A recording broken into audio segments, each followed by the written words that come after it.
السلام عليكم أرضي إلى أنتم بكسود وهذا برونلاين أكاديمي ما أنتوا حنراينا إذا شرحوا قاب كذا أكون أقفرن كرتو أبلكيشن كزوم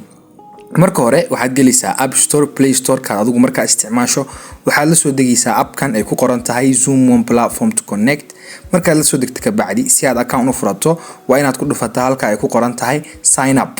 markaad ku dhufato taariikh dhalasho ku weydiinaya halka tusaale taariikh dhalasho iska gelin random ah markaad geliso ka bacdi wuxuu ku weydiinaya emailkaaga markaad geliso wuxuu ku soo dirayaa emailkaaga verification code tusaale hadda anagu wuxuu noo soo diray numberka shaashada ka muuqdo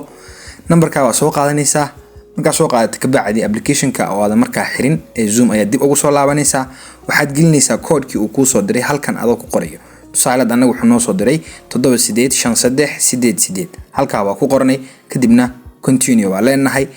kadib wuxuu ku weydiinaya inaad geliso password-ku waa inuu ka koobnaadaa number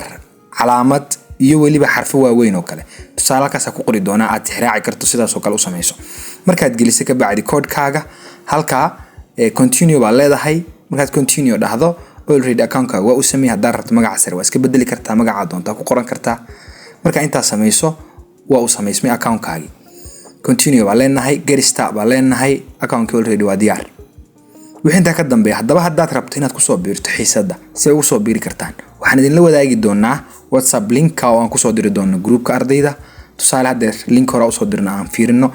linki waa dib u imaanaysaa aan soo dirnay adigoo ku dhufanaya halka linkiga wuxuu automatically ku keeni doonaa xiisadda join baa leedahay kadib preparing buu leeyahay waiting room qolka marka anaga diyaarino waad bilaabi kartaa waad ku soo biiri kartaa xiisadda mahadsanidin